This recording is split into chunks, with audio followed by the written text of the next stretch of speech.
today we have with us four lovely guests. We have Mr. Andreas Mathikolonis.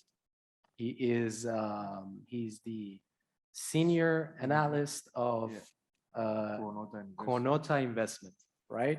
We've got Antonia, Michail. Hi, it's a pleasure. She's a compliance officer and specialist. We also have with us George Agathangelou. Nice to be here. He is from Thornton, which is sponsoring this event. And we've got Amir Djema, which he is a founder of Anno Esports and also an NFT. Self-proclaimed evangelist. He does a lot of things, so I had a difficulty putting his title there. And myself, Hess Adnani, I'm the chapter director of Startup Grind Cyprus. And let's get started. So, should we go around the table and get a very quick introduction of you? Hello. Yeah. So hello, my name is Amir. I've been dealing with cryptos in general since 2015, and following 2021 craze of NFTs, I took the dive, let's say, and head first in it. I also founded Anorthosis from Augusta Esports. It's part of the Anorthosis from Augusta football club. And we've been running since 2019. We're competing in various games. And that's about it. All right. Hello, everyone. Welcome. Good to be here. Thank you, Hess, for hosting us. Always a pleasure. So my name is Andreas Mathikolonis.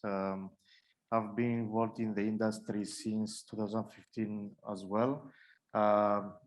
Basically, I came across Ethereum. I said this is a life-changing technology because I not only look at the crypto aspect, like the digital assets, but because of my background of engineering, I was able to see a very disrupting technology at this stage.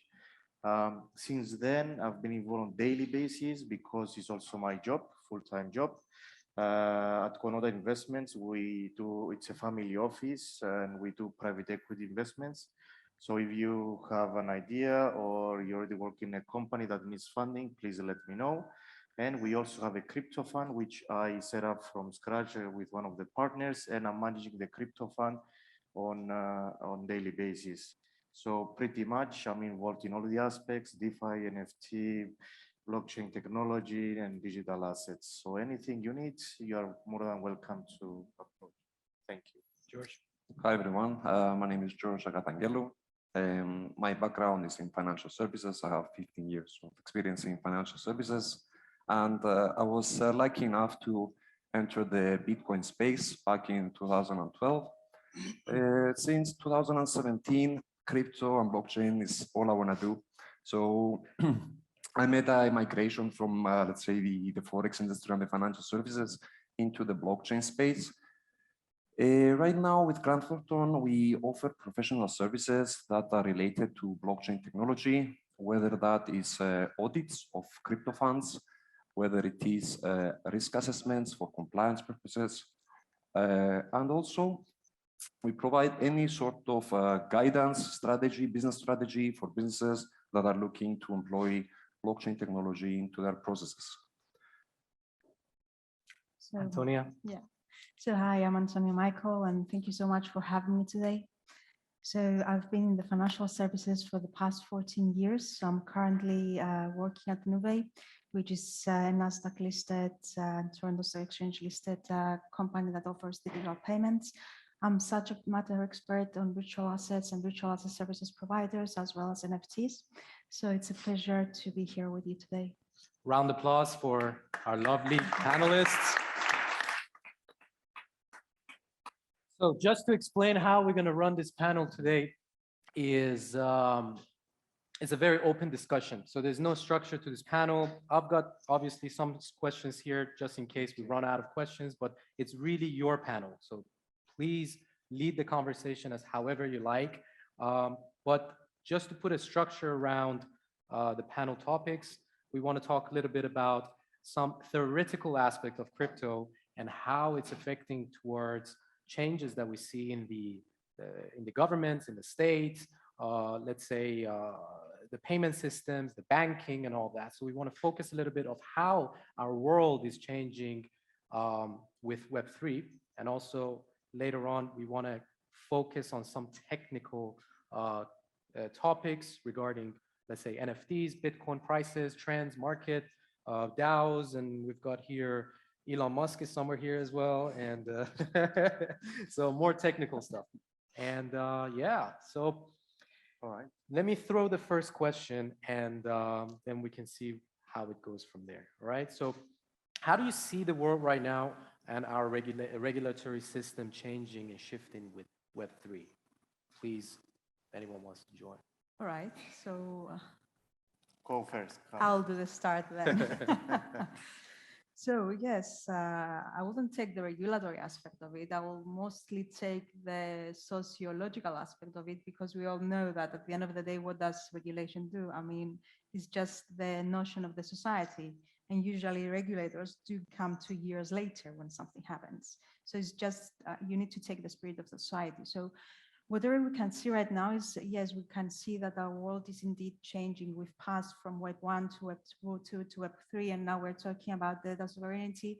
We're seeing that everything comes to actually band together with crypto, with metaverse, etc. So what we see right now, and it's not just a regulatory shift, but it's a global shift of the perception of the world towards their rights, towards their individual civil rights, towards the way that they want to govern themselves. We are talking about ideological shift. We're talking about civil rights shift. We're no longer obliged, for example, to give our personal data without monetization to big companies. Now we have the chance to actually be paid or to be compensated for our contribution somewhere. And so overall, all in all, I would say that right now we will see even further shifts, because now we have the platform to actually put for further shifts. When I'm saying about further shifts, I mean about DAOs, I mean about, we don't only talk about decentralized autonomous organizations. I would say that in 25 years from now, we're gonna talk about decentralized autonomous parties. We're gonna talk about, don't take it the bad way, but decentralized autonomous governments in 50 years from now are not an illusion. So I will see there's an overall shift. What I would like to add to the part of the regulation, the main notion of the crypto industry is that we have rules without rulers. And when you take into consideration the various regulations that are coming into place, most of the time, these regulations are meant to provide, let's say, a clear regulatory framework and specific rules and jurisdictions. But at some times, it is most important that the innovation, the regulation doesn't stifle the innovation that we see in the space. So maybe the regulators will need to provide some more, relaxed rules when it comes to this space and this innovation that we see, and maybe have some regulatory sandboxes in which this innovation can flourish instead of being stifled, as we mentioned before, by the regulations. So in any case, we need to make sure that whoever is writing these regulations, they also understand the notion, they understand the industry, they understand the technology. So it's not very easy to create rules for these new concepts that we see on a daily basis. Maybe it makes sense to combine all these technical experts together with the regulators into these regulatory sandboxes in order to provide the right foundations for this innovation to actually materialize in the end of the day.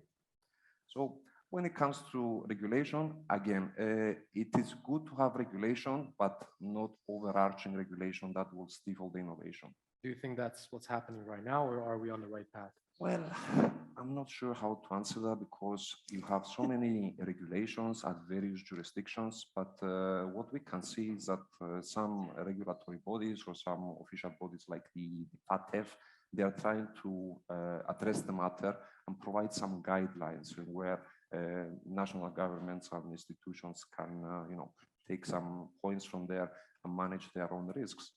So in the end of the day, we still see a lot of work needed in the areas of regulation, and that there are many points within this regulation that need to be addressed again and again, together with the help of the community. Because if they do not take into consideration the community and the innovation happening in the space, it's like they will be shooting themselves on the leg. Yeah, that's true.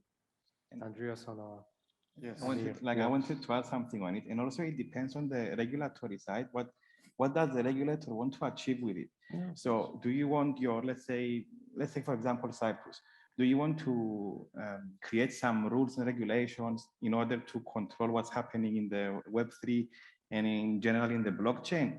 Or do you want to create, let's say, an environment where people that have ideas are able to thrive, and you give them the assets and everything that they need to go forward? So having, and also I think it's also a problem with European Union in general, where it's not so friendly towards these areas. Allow me to say on that indeed we don't see a homogeneous approach from all European countries with regards to this issue. Even though, for example, FATF has given some very solid guidelines with regards, for example, to virtual assets and virtual asset services providers, on their latest guidance in paragraph 53, they have not been very specific with regards to NFTs approach. I mean, they have given a general approach, but it's more on the eye of the beholder, the way that they would approach the NFTs, like when it's a virtual asset and when it's not a virtual asset. So based on that, I think that there will need to be a further focus on the training of the professionals, of the gatekeepers with regards to these issues. Why? Because we're living in an era where we will see a lot of accountability on personal basis. We have the 60 EU directive that is actually placing further accountability on that. But on the other hand, we're also having MiCA approaching, which means there will be a more homogeneous approach throughout the EU with regards to the crypto sector. So there are a lot of things coming, and will be quite interesting to catch up with that. I'm actually able to back what everyone has said, because I actually lived this different shift. So at this stage, we're at early adoption, like everything in life, there are many cycles of different innovation around us all these years. This one is just another one. I remember when we wanted to set up the fund 3 years ago, there was nothing in place. We didn't know what to do. We couldn't find any service providers. Then we will sign up with some, and then they will close down because their regulatory framework at their, where they were based at will change, and so on and so forth. But now, 3 years fast forward, actually things are much, much better, and they will become much better. Why? Because like every technology that is new, frameworks will be created, or the worst is when trying to put something new in something old. But as my fellow panelists said, it should be the other way around, not to try to put something new into old things, but to shape the new regulation around the new concept. And I'm pretty confident, and I strongly believe that blockchain will be part of our daily lives very, very soon. Like when you hold your phone and you text someone, I'm sure nobody knows how this works, right? We don't know how the microchip works. It will be the same thing. That's when we have adoption. At this stage, we are far behind that. It's early adoption. It's like when cars came into the roads and will run over a person because there were no signs, there were no street rules like how to drive, and everybody didn't like the car. Or electricity, there was no infrastructure, and homes were getting burned because of electricity. I'm going many years back. Now it's the same situation. There are no regulations about crypto, essentially, because of the trading. So people lose their money, and then you have certain bodies say, oh my God, crypto are no good, or be careful, or they issue warnings. And I think we should all be cautious what we are doing, read, do our own research, as we usually say in this industry, and be patient. Everything will unfold as it should be. I would Need to like be though patient. I would like though to add something here. I believe that the regulators now are way more experienced, and I see Definitely. that there are great initiatives Yes. from our regulators, at least in Cyprus. Yes. Yes. I can say that they have actually taken a step ahead. I mean, you can see, for example, the Cyprus Innovation Hub. Yes. You can see that there is an approach, and they're not, I wouldn't say that they're killing business. On the contrary, I think there is a great effort for the personnel of the regulators to actually understand the new industries. And I would say that there is a hands-on approach on the current momentum. Totally agree. There was also a post recently from the government, from the UK government, that they wanted Yes, to yes, it was. become like as soon as they left EU, suddenly, okay, let me become now the center of crypto in, blockchain let's hub, say, yes. a blockchain hub in Europe. There were some quite interesting announcements, I will say. Well, the bankers left, so they need to become something else, right? Replace it with something. Before we get, now that I see the topic of Cyprus is getting started and how crypto and regulation is happening in Cyprus, I just want to remind everybody, you can go to slido.com and put a hashtag SGCY. Also, our online audience can do that too. I've already put up a question. We would love to get your votes so we get to know what kind of audience are here. We're going to be having other questions as well. I'm going to notify you whenever we change the question. Go to slido.com, hashtag SGCY.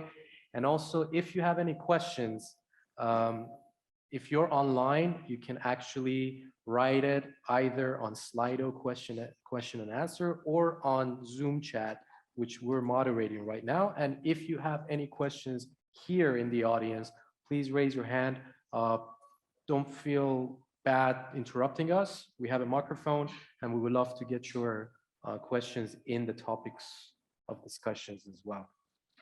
Sure, let's go.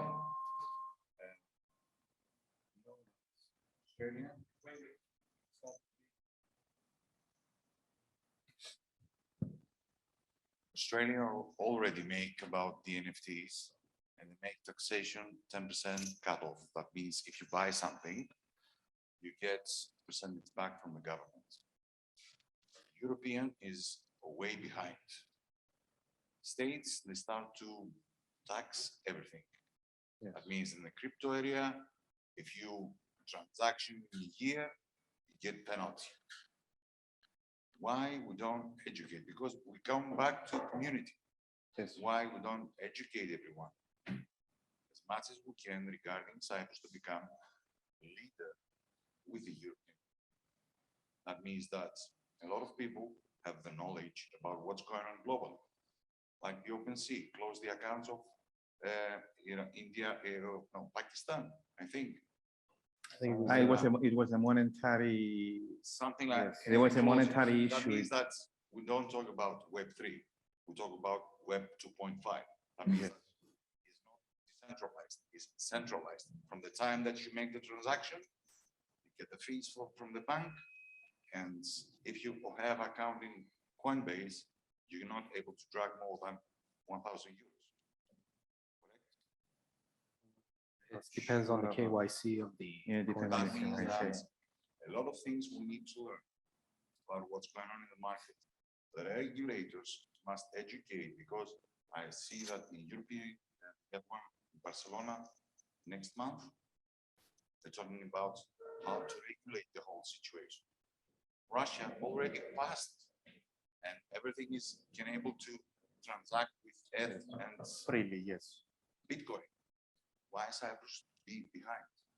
Well, Why I don't Cyprus? think it's a matter of Cyprus. think Cyprus It's a matter general of homogeneous approach. And with regards to that, allow us to say that many of you have attended already.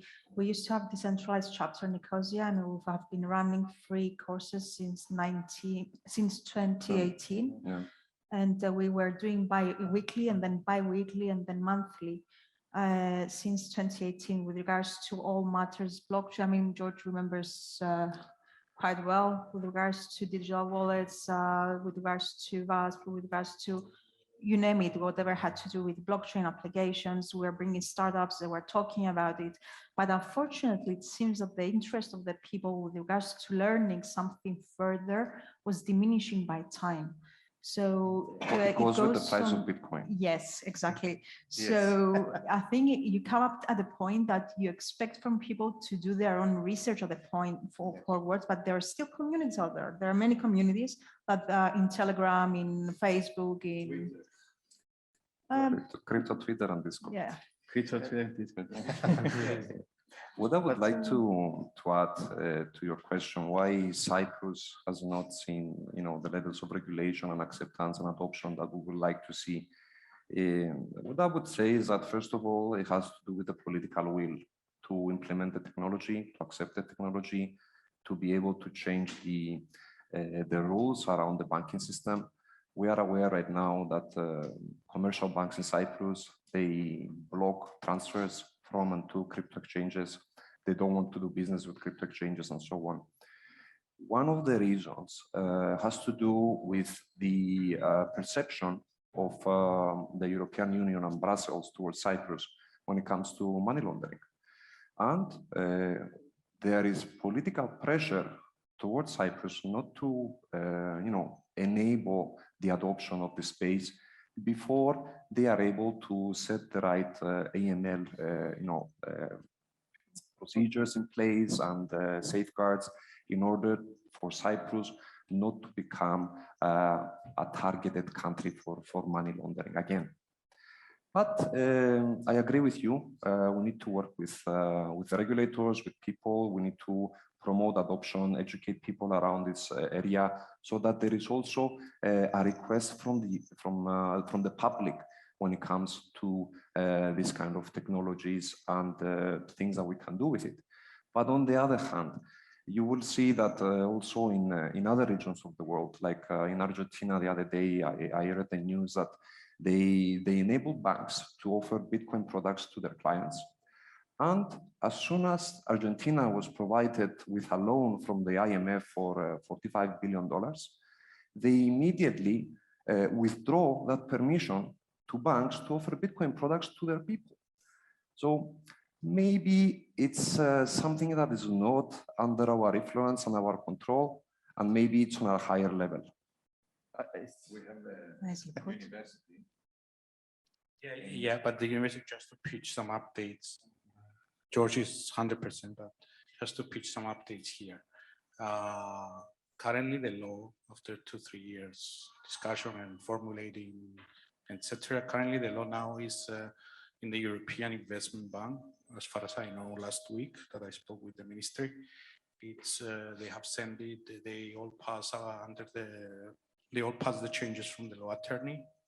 So currently, they are waiting to get actually like an approval from the European Bank. So what George is saying is correct.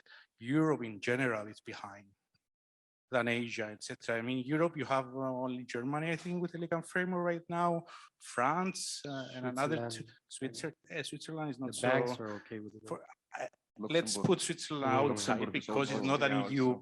It's not an EU state. Austria, yeah. Yeah, I mean, actually, Cyprus, when we finalize these old things with the European, will be actually the 6th out of 28.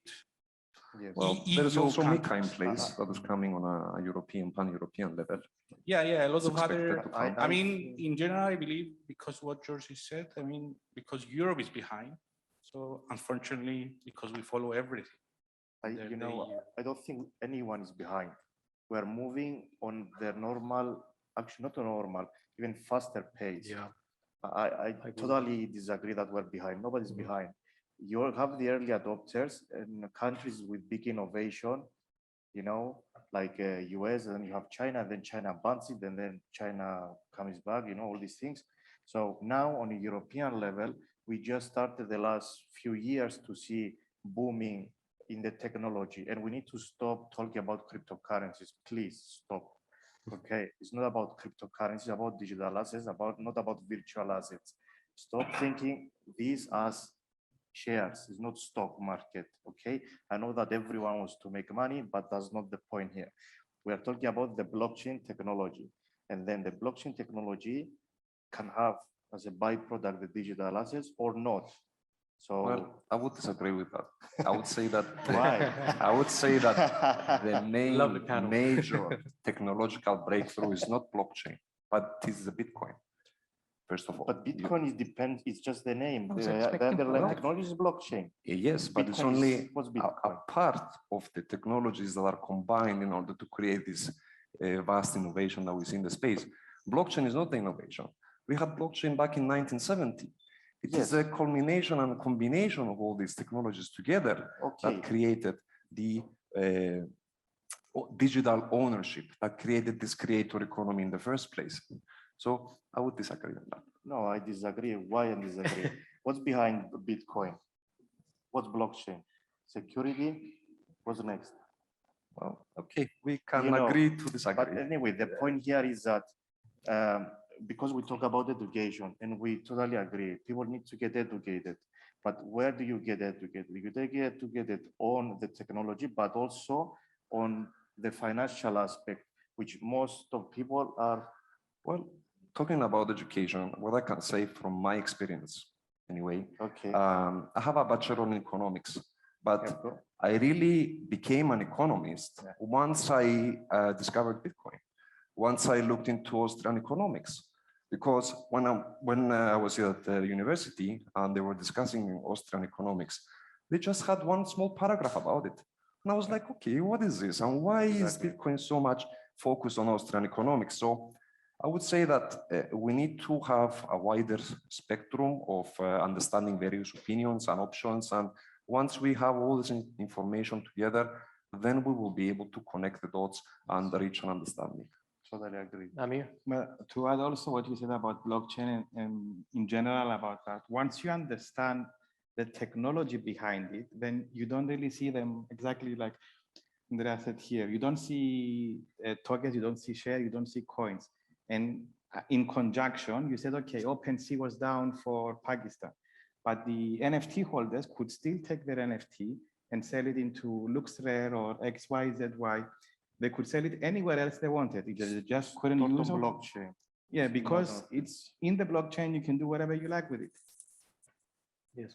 So, sorry?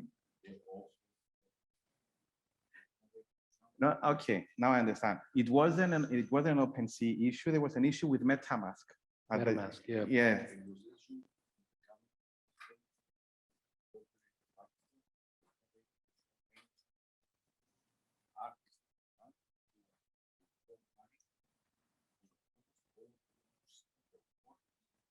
That's impossible.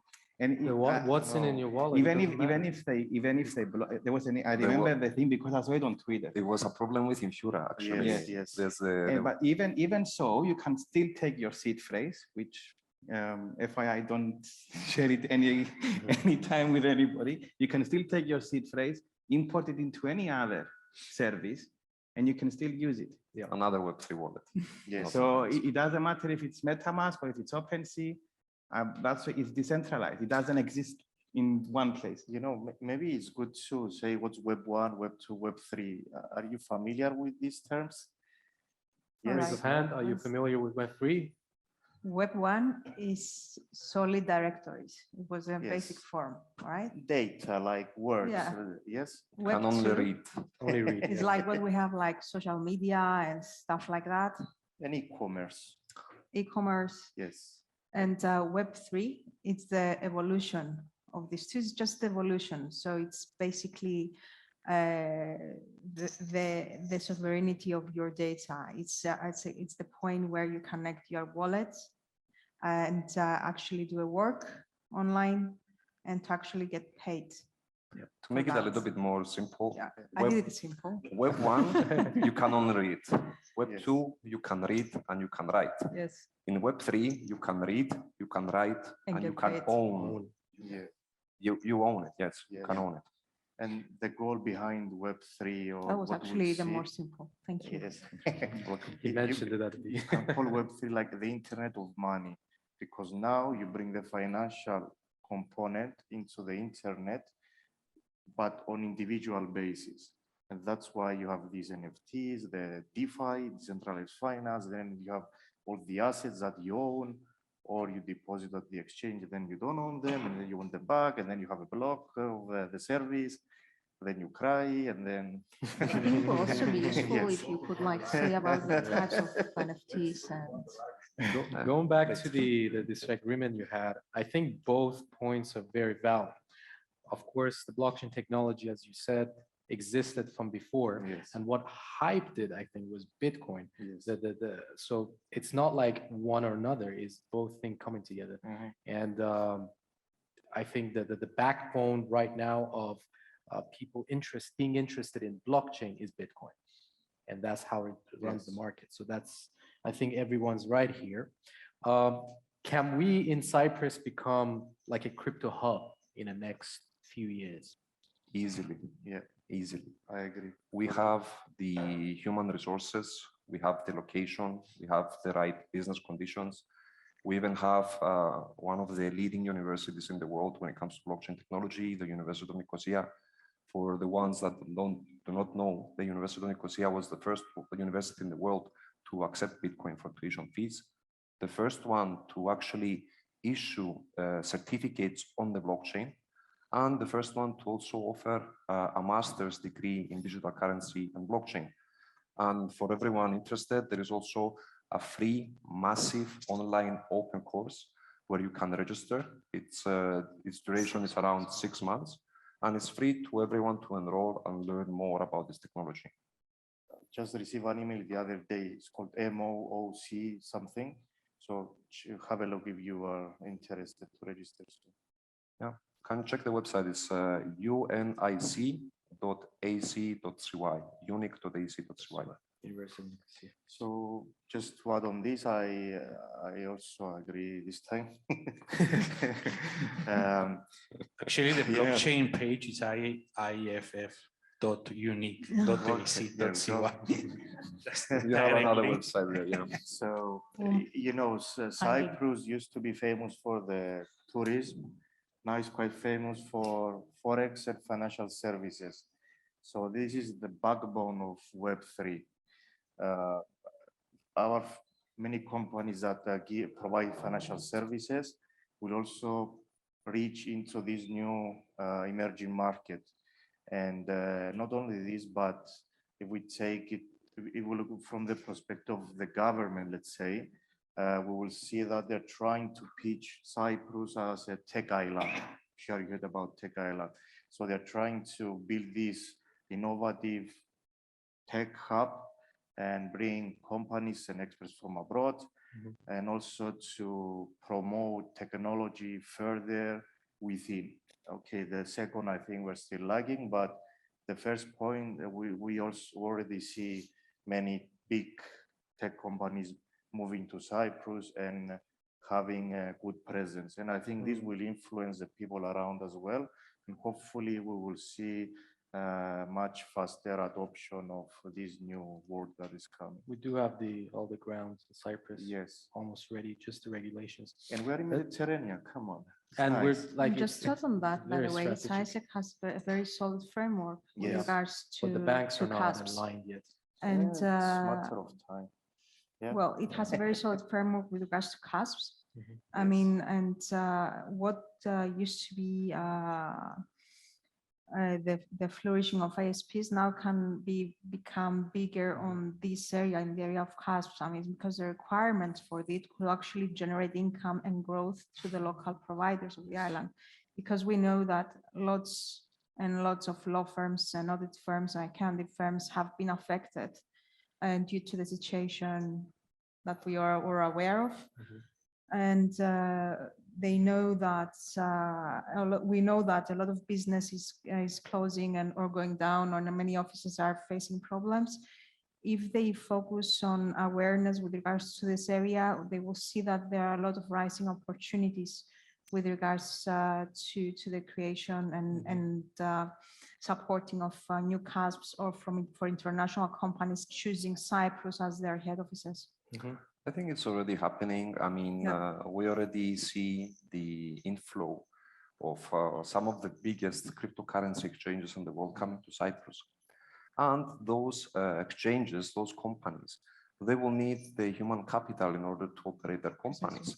And since Cyprus has always been traditionally a Forex hub, they will absorb that human capital into the crypto space.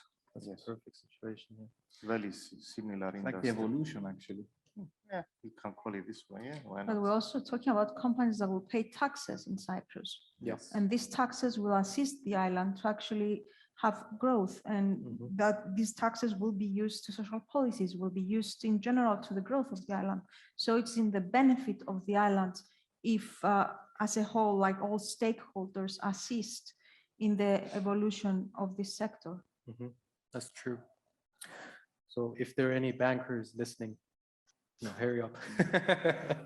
Anyway, Amir, yesterday, 2 days ago, I was reading some news and getting updated with the market, and there was a news going out there that the SEC is doubling their unit responsible for protecting investors related to the crypto market. And they've been really focusing on the exchanges, lending, staking, DeFi platforms, NFTs, stable coins. How do you think this affects the market? Is this a positive move that the SEC is doing, or is it going to slow things down? Well, again, it depends how you see it, because even though we're decentralized, again, there's some form of centralization depending from which country you are. For instance, I'll give you an example, right? Let's say I have an NFT project. If my company is based in the States and I have my NFT project and I want it, let's say I make a token and you stake it and you add some coins or however you want to call them, I can't really do that in the States because then it's considered a security and you can't trade it and all of that. But if you are in any other part of the world, most likely you can do it.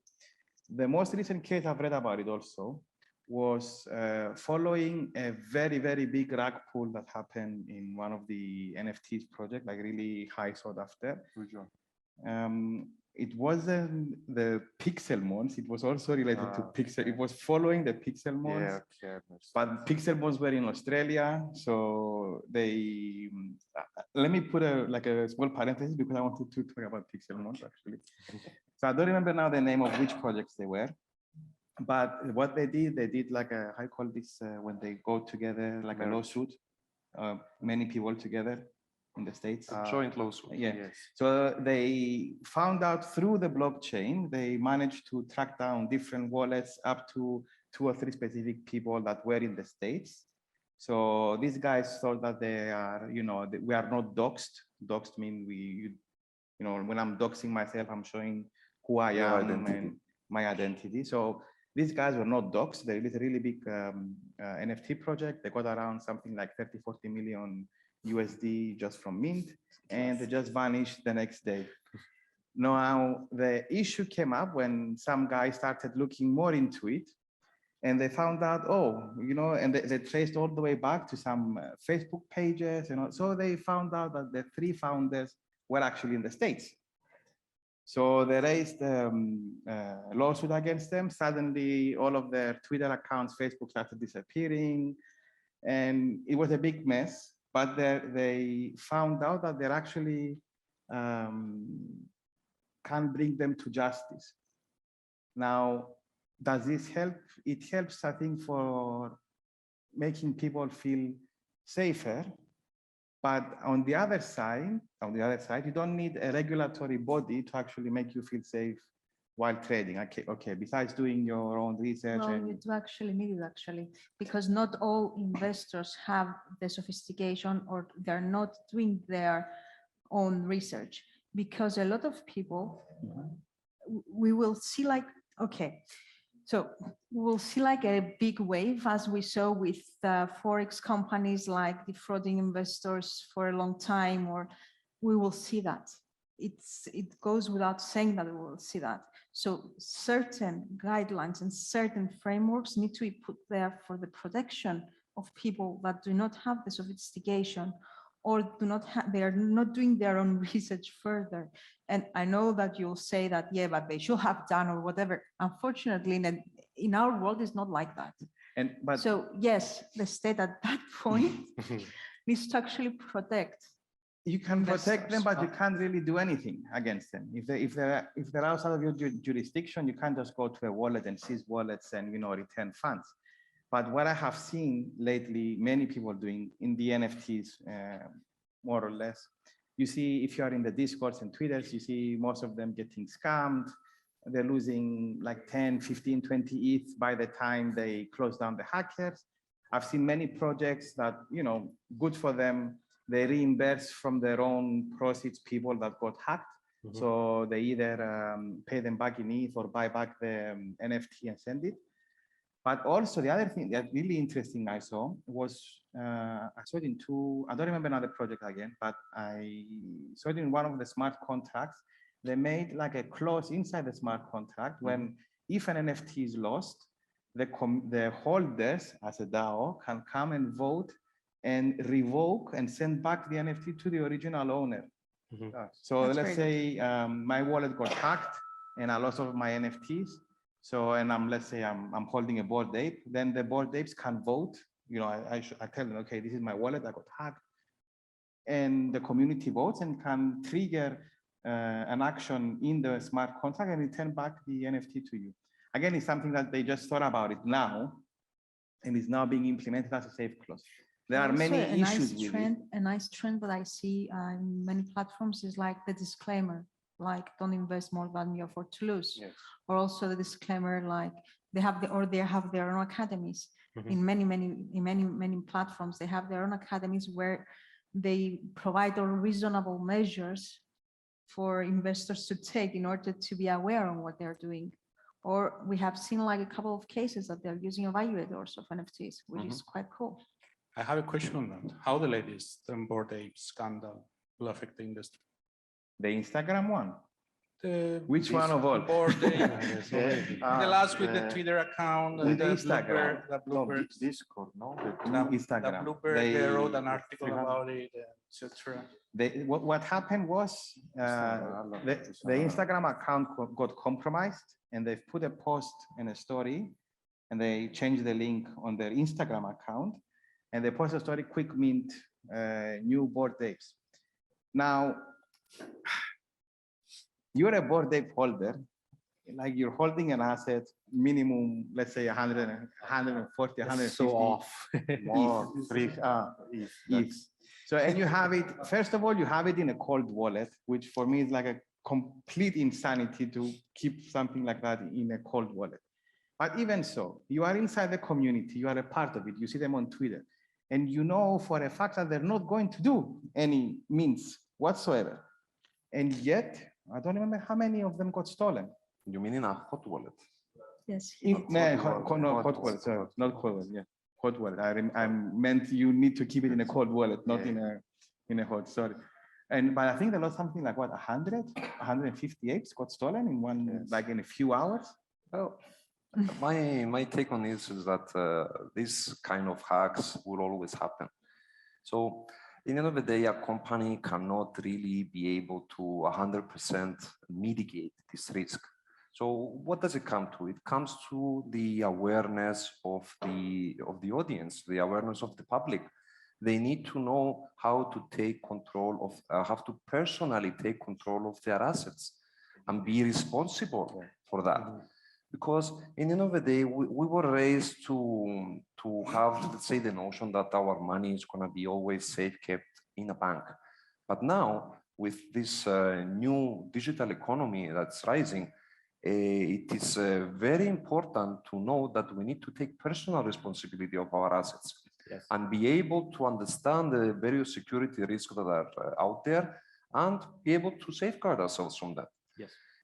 So yeah, I mean, in the end of the day, I feel sorry for all those people that got scammed, but maybe this will be an expensive lesson for them in order to be able to protect their assets in the future. I'm very I'm from the. I'll come to you after. In this topic, I'm like radical towards what he said. I believe that we got lazy by trusting other entities, securing our asset. And with this blockchain technology and the crypto and everything that's happening, since there's no entities securing you because of our laziness and our uneducated, let's say, financial perspective, or even logic, like trusting, not like checking everything, doing our research, we're getting scammed. And the problem with entities getting in the way to protecting our assets is that after a while, we've seen it before with, I don't want to mention the names, but slowly, because through protecting, putting a label of protecting the people, they start getting the power back to themselves and becomes more centralized. So I'm very radical towards this, and I think it needs to be anybody entering the decentralized world needs to be fully educated, and also knowing that everything, you got to go back to your community, check if does this move, does this mint logical, does it make sense? I mean, in the simplest of forms, I mean, how many from here are buying NFTs on OpenSea? So who knows how to buy the first place? Okay, look at this now. So how many of you are using more than one wallet to do your NFT trading? How many of you are using more than, let's say, 3 wallets? Okay, good. So it's like the way that I'm doing my, let's say, whole procedure and minting and all of that. I have one wallet that I use purely for minting, nothing else. I set up for it to get my whitelist. I put only the ETH that I need plus a bit more for gases to mint. Like a burner wallet. Yes. I mint it. Afterwards, I just move it out, send it to like a, let's say, secondary wallet, which I'm holding it there until I see what I'm going to do with it. I'm going to keep it long term. I'm going to flip it. I'm going to, And the reason that he's doing that is to protect his assets in the end of the day, because he's going to various websites, interacting with various smart contracts. And when you're giving permission to these smart contracts to control your assets, there are some dangers there. So the best tip here is to use a burner wallet and have that after you do the transactions, move your digital assets, and if you don't know how to revoke all those permissions. And there's one point is good time to say it. If you go to the startupgrind.com/Cyprus, if you go to our chapter page, our previous event was a crypto workshop. So we taught our audience, and we recorded it. You can watch the recorded. It's a 2 hour and 15 minutes workshop going through everything that you need to know regarding to cryptos, NFTs, and I think it was like digital wallet security. So if you want to understand this industry, go watch that workshop that we did on our previous event last month, and you'll be updated with everything. Yes.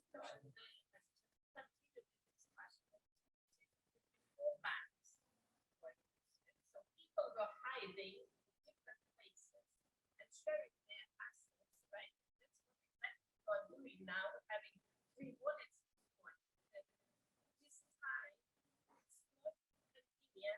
it's not convenient. Banks were created to provide this service to protect someone's assets. And initially, people were paying banks to have their assets, money, and gold, and whatever jewelry stored there, right? So at some point, some service like this should arrive to these things to make everyone's life easier, right? We already have custody solutions for digital assets, and also for institutions. I mean, not only for retail.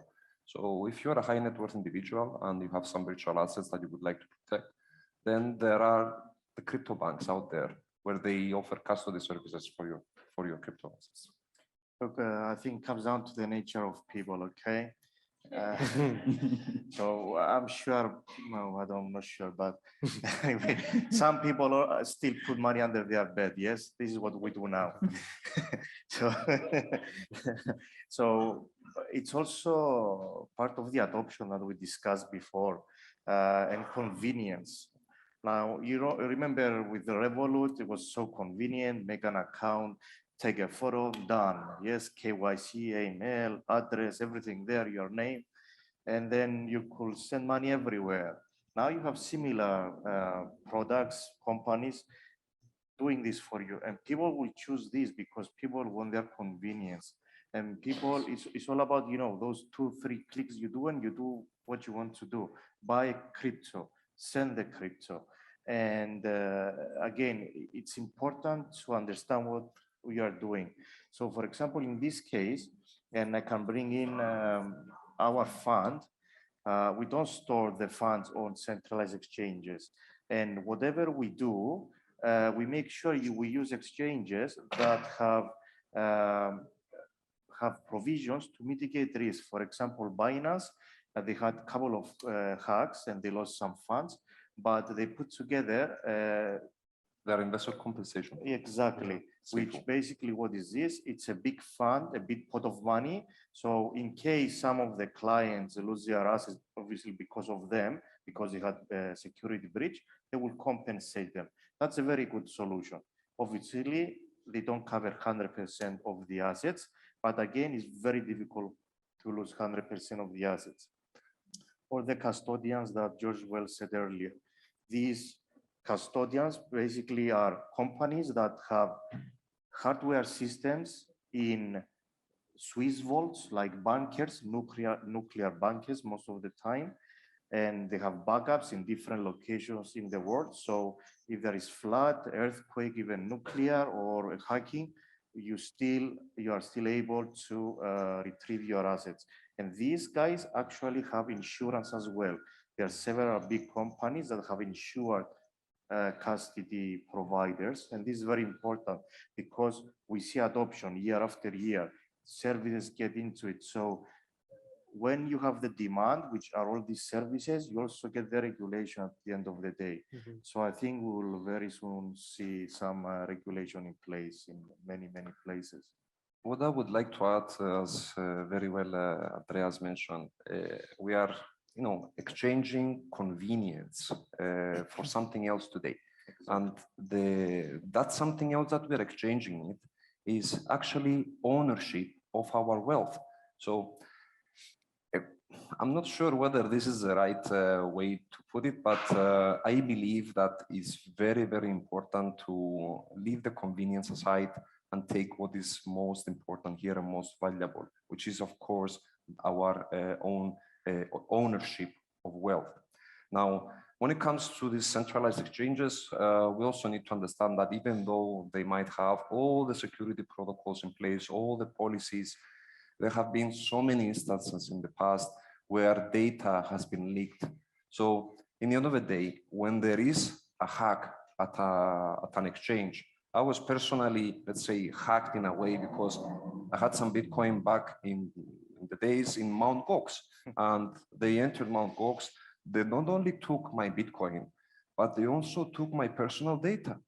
And since then, I have been receiving lots of emails, scam emails, telephone calls. The reason is those centralized exchanges not only hold my Bitcoin, they hold my personal information. And when they are hacked, both of those are leaked.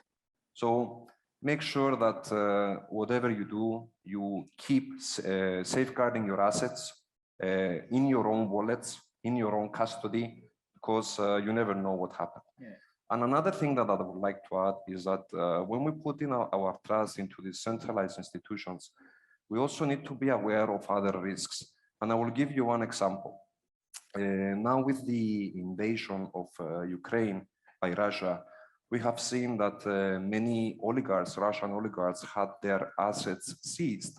Now, I don't know whether they're good guys or bad guys, but to me, it shows that we cannot trust fully all these financial institutions around the world, because due to unforeseen circumstances, we might see our assets being seized and we cannot do anything about it. Yeah, right.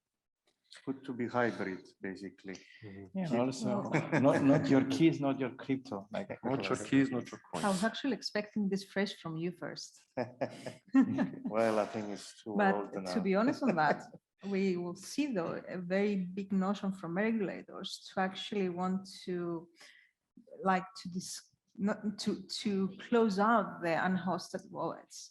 We'll see a very big notion with regards to that for obvious reasons.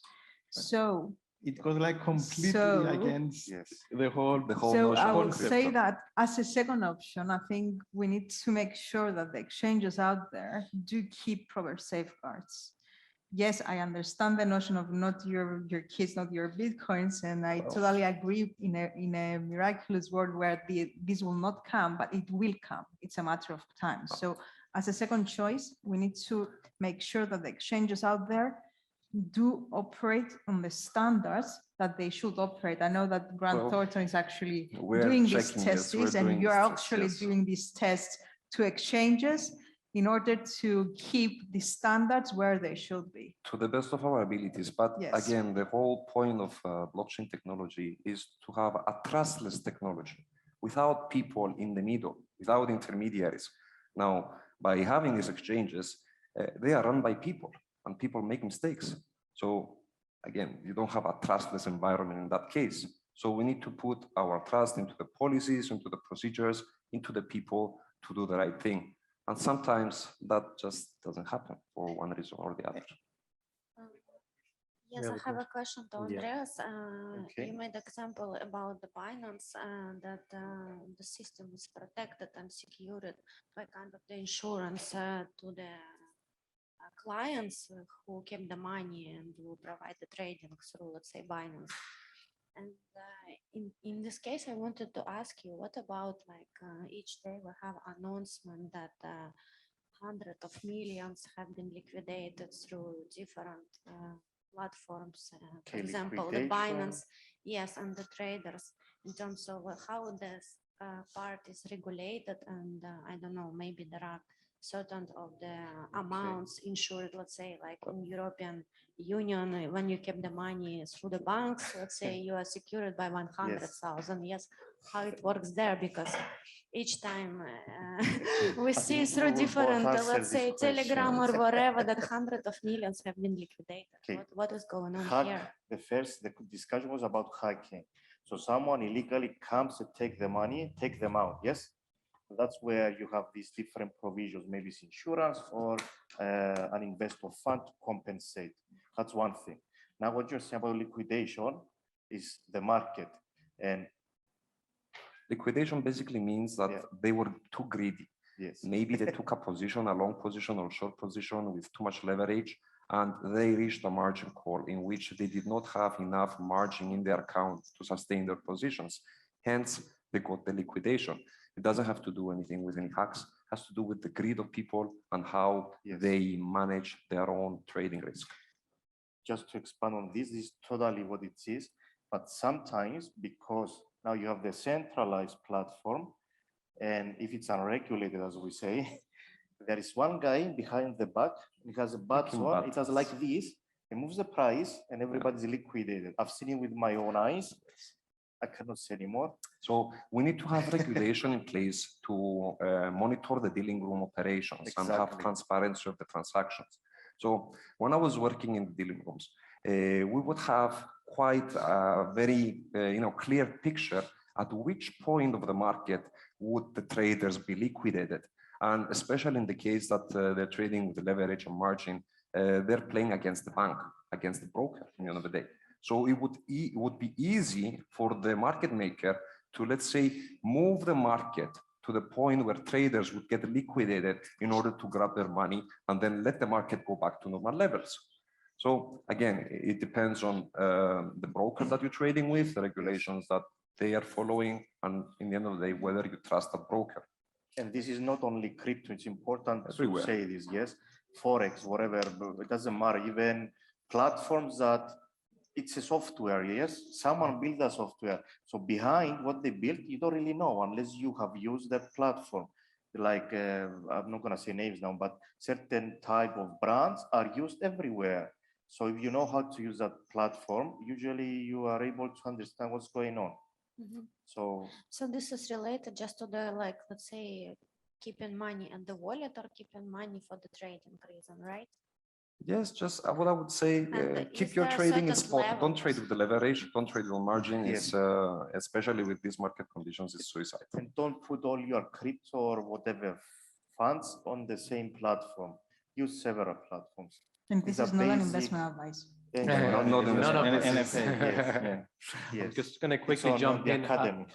I've Thank seen you. that you have questions, but I've, I just wanted yeah. to say exactly what Dove told them. Yeah. It's a trading, like trading trading principles. It has nothing to do with blockchain, because the same risk, the same principle with actions, with shares, with gold, with currency, and so on and so on. So it's another type of discussion, let's say. The good news is that we already have these trading capabilities on a decentralized level. There are platforms out there where you can connect with your Web3 wallet and you can trade on leverage if you wish to do so without intermediaries. And basically what is happening, you are feeding the platform with oracles, and everything is done in a decentralized, trustless way. All the transactions are confirmed on the blockchain, they are transparent, and you can actually see the execution there. So again, in this case, it means that we don't need these financial institutions in order to conduct trading. Even for professional traders that are doing this with leverage, they can go on a Web3 platform, on a DeFi platform, and conduct these trades without intermediaries, having everything transparent and not having the risk of getting shafted by the broker in the end of the day. So just to jump in here, because I want to, this conversation was way longer than I expected, but it was a lovely conversation. That's why I didn't stop it. Referring back to Slido, I just want to give you a result of the question that we asked was, which below areas are you more interested in? And the winners are crypto trading, decentralized finance, DeFi, and blockchain technology and smart contracts. And the least voted, which is surprising to me, is blue chips token investment and also the small cap token gem hunting, right? I'm changing the question right now. Again, you can go to slido.com and put a hashtag SGCY for the next question. Is a word cloud. And I'm asking, what do you think about our current Web3 transition? Is it free text? Just put a word, whatever feeling you have, put it there. So it's slido.com, hashtag SGCY. So let's make this second part short and sweet. It's very technical. Let's get to the markets. What happened on Wednesday was that the Federal Reserve decision was to increase the interest rate by 0.5%. And what we saw was Bitcoin going up to $40K and then back to 35, which we believe the support is there. My question here is that, why do you think Bitcoin pumped and then dumped, and is 35 following the Nasdaq? It's following Nasdaq right now. So the current situation that we have, or the current, let's say, things that we see in the space is that Bitcoin and the entire crypto space is highly correlated with traditional markets, and especially the Nasdaq. So because of this correlation, when we have, of course, the interest rate hikes and the taperings being announced, what this essentially means is that they are increasing the price of money. So up to today, because of this COVID situation, we had a lot of money printing, we had very loose monetary policies, very low interest rates, and we came to a point right now, we have huge levels of inflation. We have the American economy showing some slowdown, and as a result, the Fed, the US central bank in a way, they have announced that they will be raising the interest rates with the target of 3 percentage points until the end of the year. Plus, they will proceed to taper the quantitative easing. That means that they will reduce the money circulation in the economy. As a result, we have seen that there is a risk off in the markets, because when you're raising interest rates, you are making the people that borrowed money have larger obligations. So what would they do? They would sell their assets in order to pay off any debts, and so as not to pay even more. And we will see that most likely most of the traditional markets will continue to have downwards pressure, and this will also have its own effect in the crypto market. But the good news is that whatever goes up must come down, and what goes down also must come up in another day. So right now is not a time to be so much invested, maybe, but maybe you should invest your time in education, in understanding how the markets work. And when we will have the bounce again in the traditional markets, most likely, because of the correlation that we see, we will also have the bounce in the Bitcoin market and to the rest of the crypto market as well. So when do you think we're going to get out of this forever bear market? Well, data says that usually when you have an interest rate hike, markets will take some time in order to adapt. And up to today, from the data that we have, that is approximately on the 6th-month mark. So we had the interest rate now in May. Most likely in November, we will see a big bounce in the markets, unless something else happens that is an exogenous factor. If the situation in Ukraine escalates, that is not good news for the markets, of course. So we don't know. Nobody knows. Nobody can predict the future. Do your own research and always be on the safe side. I think it's important. Okay, this is not a financial advice. Not financial. Nothing is here. Look, people need to understand what's going on. It's education. We said it many times. So first of all, are you a short-term investor or a long-term investor? Do you trade daily or every month, every 6 months? You cannot do everything with the same assets. You need to have a strategy. You need to think. You need to read, understand what you're going to do. Yes? In the long term, yes, exactly. Have a plan. In the long term, if you go and zoom out from that specific graph you see in 1 minute, in 5 minutes, in 3 hours, yes, zoom out and put it all, put it 10 years, for example. Put the traditional market, put the Bitcoin price, always goes up. It's a big line that always goes up, yes? When in doubt, zoom out. Exactly. Yeah, zoom out. So you will see, for example, traditional market, recession, crash A, crash B, this and that. But at the end of the day, everything went up. So if you trade in five years horizon, 10 years horizon, most probably from what we saw, the line went up. So what's going to happen next? Most probably will go up. If you trade on the minute or the hour, it's going to go like this. So try to think, try to see your capabilities. For example, can I invest X amount every month and lose it? Maybe not. Maybe it's better if I invest a certain amount and then keep it long term. Again, education. You need to think. You need to open, read out there. The information is available. We live in an era of information. Everything you want to do is there, and probably on YouTube as well. But I don't suggest YouTube. Okay. And proper risk management. Exactly. The best traders out there, they're actually very good poker players. And winning in poker means that you can manage your risk well. You know how to call off bluffs and always, be strategic about it. And the easiest way also to, I don't like the term bear market. I like the term discount season. Yes.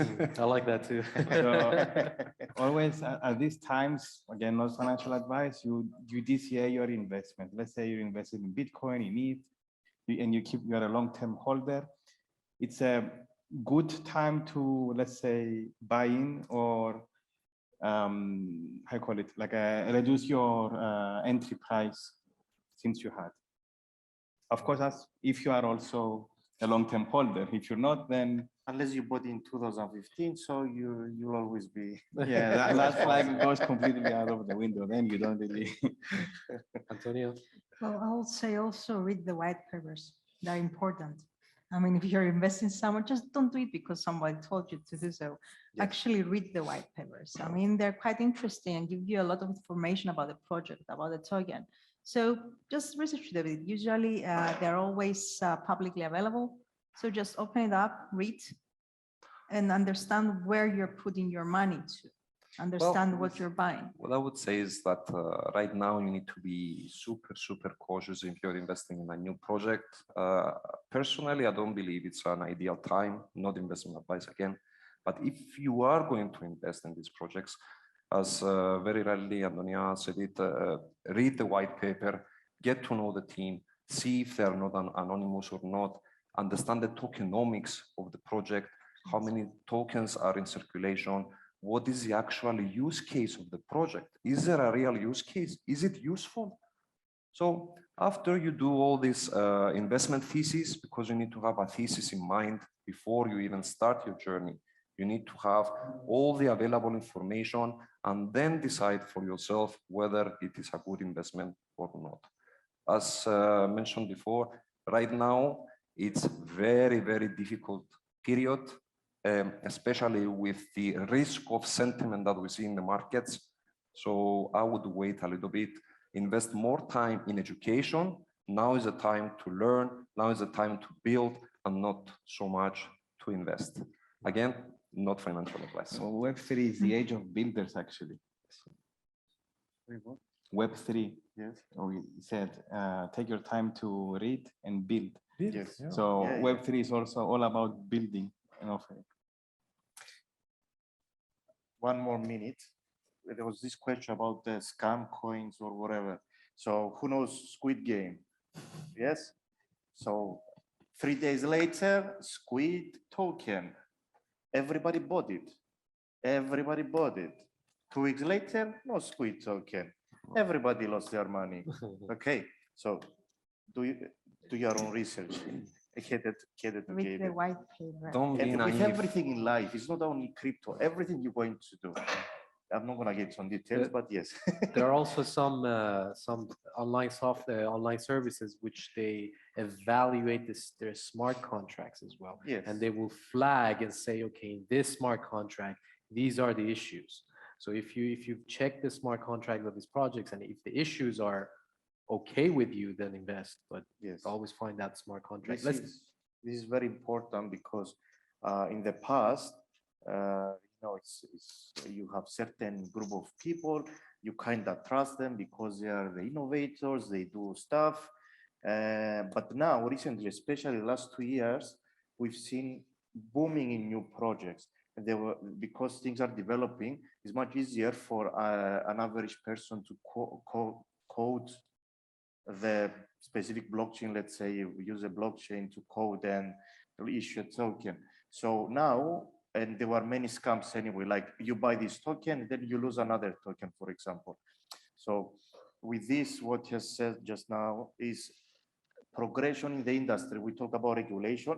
Now we have security audit companies, not only audit companies of the financials, but now of the coding or smart contract audit. So the industry is developing, new functions will come in, new job descriptions. So except from actually learning how to buy and sell, maybe you invest time to learn more about the blockchain, make a master's, is exactly the industry of the future to be employed at.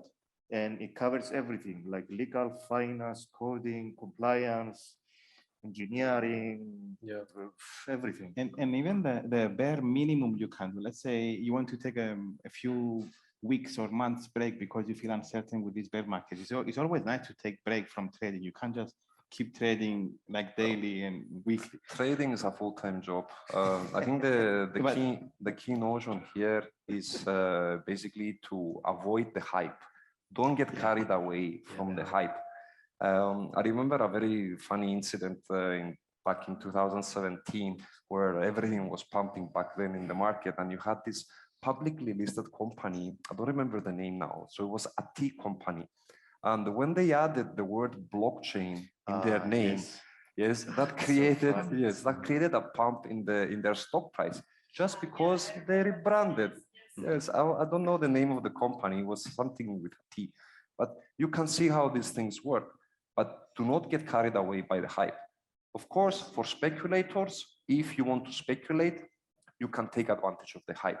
However, be also aware that what you do not know can kill you in the crypto space, as in the real life. Yes. What I wanted to say with the take a break time and learn and all of that, there's a plethora of resources online. For instance, let's say you want to learn about smart contracts.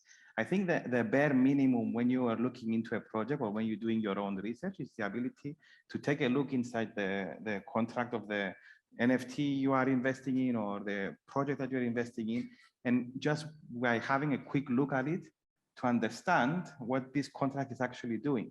And it doesn't take you, trust me, it doesn't take you a long time. Even if you don't have a coding background, it takes you like what, 3 to 6 months on average. It's pretty straightforward courses, there's many online.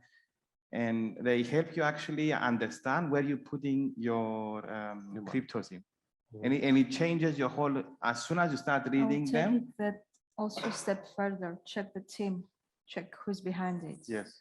I mean, see the relevant knowledge. Yeah. See who is in the board of our advisors, check their backgrounds. I mean, how did they come there? I mean, these are important part also to add in that. Let me relay the question to that because I think that's very relevant, and I want to move a bit towards NFTs.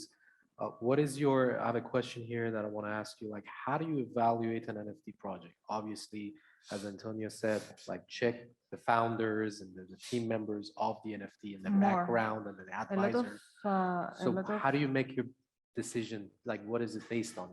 Decision? Well, I will check the team, of course. I would also, in addition to that, in addition to the team, I will check also the type of the NFT. How does it classify? What type of NFT is it? Does it fall into scope? Does it not fall into scope? Is it just a digital asset? Is it collectible? Is it not? The type of NFT is important. Also, I will see the utility of this NFT. I mean, where can it be used? And then I will not say everything. I'll give it to George because I see him, he's ready about it, about the types. Oh, you were doing great with that. I know, but I want you to put the GT NFT here. Well, simplify it. I think that Miro is most, expert in the NFT space. What we are doing with the NFTs, with Block.co as well, we believe that NFTs are a way to engage with customers and that brands will be able to utilize NFTs. What we have seen up to today is that various companies go out there in order to sell their NFTs to the audience without having any solid use case in the end of the day, with a few exceptions, of course. So when it comes to the NFTs, again, the team is very, very important. Who is behind the project, who is building the project. And I personally believe that the great success that Bored Ape Yacht Club had and Yuga Labs has to do with the team backing the project. Moreover, when it comes to the utility, maybe there is some more interest. I'm personally interested into the combination of the NFT space with the DeFi space. So for example, I buy some NFTs in order to stake them and generate some yield there. And after I'm done, I already got my money back from the NFT and I don't need to sell it again. I don't even need to flip it. And the way I choose the NFTs, because I believe they still have some sort of illiquidity for when it comes to flipping them. I only go for NFTs that I really like. I like the artwork. I like the thing behind it. I make it a part of, let's say, my portfolio because I actually like the artwork. And in combination with the reward I can get if I stake the NFT, for example, that would make it an attractive proposition for me personally. My, let's say, journey with NFT started, let's say, a bit early. I was not a believer, let's say, at the time. I didn't like the idea of buying pixels, even if it was, really cheap. Of course, I strongly regret most of my decision at this point. But my biggest issue when starting out is there's so many, let's say you go into Twitter NFTs and Discord NFTs. There's so many information and you don't know how to handle all this information. Or you see everybody pitching you, sign up on my Patreon from this YouTuber and I'm gonna give you these advices and these projects are coming. So what I wanted to get at with also the invites that we were discussing. Since December 2021, I've been a member in a closed Discord group. It's around 3,000 members. It's free. There's no cost involved with it or anything else. So it's a community built of, let's say, NFT enthusiasts and people related to the space. So what they're doing is every week we have like a voting system inside the Discord where we vote for new projects that we want to look at, or we find new projects that may be interesting. Usually we find them around the mark of, let's say they just created their Twitter account, or they're just appearing online, or they're just coming out before even releasing the project. So what this group does is evaluates then the team. So they look into the project really, really closely. They start doing, first of all, who is behind it, which is the very, very, very first thing that you can do. They're looking into the teams. They're, taking every single bit and piece out of them, like who they are, what's their wallet addresses, how many wallets, which transactions did they do, are they holding blue chips, are they not holding blue chips, how long have they been trading, and then they evaluate this project. And it's like an open thing where you can read the reports. We actually have some invites available today for people attending here. A giveaway. We have So it's giveaways like at the end. a giveaway of the invites for people who want to join and look it for themselves. And until December, I was completely lost in the whole. The Discord group is called Concord. You can find them on Twitter, and you can look into what they're doing. They're doing AMAs with very big projects. They had with Azuki, with Karafuru, they had Whitelist, they had now with Invincible Friends, and with all the, let's say— How many invites do we have to give out? How many do we want to give out? 3? I think we have 25 available. So I don't know how you're going to handle them. 5, maybe 15. 3 to 5, maybe we can give away. Yeah, to make it more scarcity there. And what I wanted to say is like, it's perfectly fine that you do your own research and study and learn about the project. But if you find a team, what Concord really set apart all the other groups that I was in is they don't want to gain anything from you. Actually, what's in it for them is you sharing your knowledge and what you learned by studying the project. So you are in a group where people are sharing what they learned and what they studied and what they found about the project commonly, and then you decide on what you want to do. Yes, I want to mint. Yes, I want to go in. Yes, I don't want to do anything.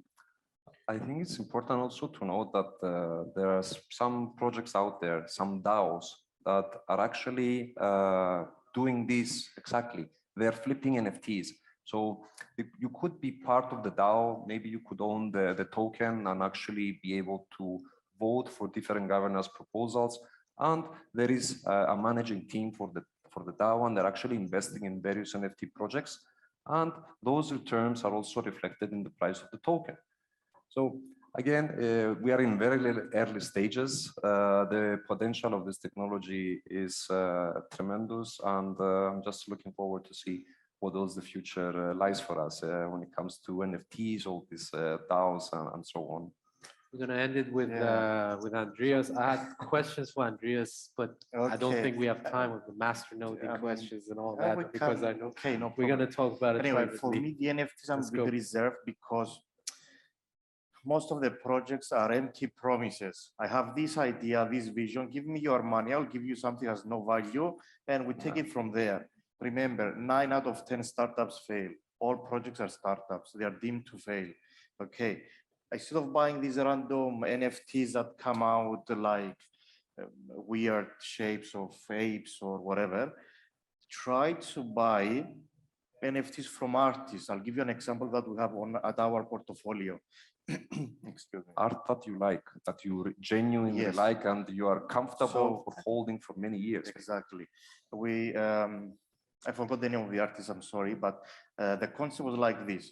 This artist, I can check it out. Go OpenSea Q-NFT. Okay. The concept was like this. The artist said, I will use programming, an algorithm, to put together different pieces of art having some standardized shapes. Okay, in this case it was the canvas, let's say, and different sizes of dots. So the output will be an image with different number of dots and colors.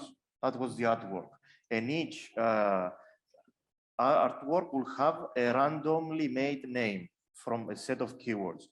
And the guy said, I'm going to sell this art to you as in the form of NFT. And then you can mint it and so on and so forth. After this is done, and after I send it to you, You have 1 year to decide whether you keep the NFT or you send it to an address, and then, oh shit, we need to do this anyway. And then I will send you the actual artwork, like in physical form. So you need to choose whether you want the art piece as a physical form or a digital form. You cannot have both. So these things actually are very popular because now you become collector. You tap into collectors business, let's say. And obviously it's classified, the token is classified most probably as a security or under the collectibles regulation. Sort of burn it. You send it to an address and you sort of burn it and you take the original print. Yes, exactly. So you own a piece of art. So look for this concept that these random projects that, okay, I will make penguin astronauts and try to sell them because I would create the penguin land and the penguins. If you have an NFT, you become a penguin and then you can play with other penguins because this is a concept of most of the NFT projects. That's all. And also depends which again, the team behind it. I mean, if Yuga Labs comes tomorrow and says, I'm releasing this project, it's going to be like what happened with other worlds. They created branding and followers. So this different. Not all projects has the same. Of course. So if you can afford one of these, which is $400,000 now base price, bravo, well done. Well, other world, you just had, imagine that you just had to do it. I don't know how many of you seen when Yuga Labs just released a tweet and said something is coming and do the KYC. Yes. So they released on the Twitter a link. You went in and you did your KYC. There was a huge backlash on why does Yuga Lab want to do the KYC. It was like right after they bought Larva Labs as well. So they said, oh, they want to do now this marketplace for apes or release a token, which they did actually, the ape afterwards. But then they came and they dropped the bomb that, oh, we're releasing our own land in the metaverse with ape as a token. Whoever KYC'd, which was 56,000 people, 55, I don't remember how many it was, you are now whitelisted to mint it. Yes. Yes. And they broke Ethereum. When they tried to mint. Yes. At the beginning, because I was following the whole trend, they said, let's do a Dutch auction, which would definitely break everything and, you know, like drive the guys' prices. And then they ended up saying, we want to do on 308, 305. So just to clarify what we mean by they broke Ethereum, at the time of the land sale, the Ethereum gas fees were up to, I don't know, 8 Ethereum. So imagine you're trying to grab a piece of land in the metaverse that costs, I don't know, 2 Ethereum, and you need to pay for gas fees 8 Ethereum. So after this event, Yuga Labs, I believe they compensated the people that overpaid gas fees. Was that 50 million in gas fee? What was the amount? It was insane. The amount of Ethereum that got burned last Saturday, it was insane. And there were people paying 4 and 5 and 6 Ethereum, and they had transactions failures. Small gift to the Ethereum. But the thing is, you mint because of Yuga Labs and the branding, the whole image they have, right? Exactly. So you paid, if you had bought ape when it dropped after the release around $6, you could have minted Otherworld at around 1.8 thousand, which is, let's say, just a bit 0.7, 0.8 Ethereum. Cut long story short, right after the mint, Otherworld price went up to 8, 9 Ethereum. As soon as the mint finished, it went up to 8 or 9 Ethereum. If you were lucky enough to have the new characters inside your land, you went up to 30, 35 Ethereum. Now the price is at around 4.5, 5 Ethereum. I don't remember the floor price. Yeah. No idea. I want to because questions? of course. Before we get to the questions, first of all, I want a round of applause for our lovely panelists right here.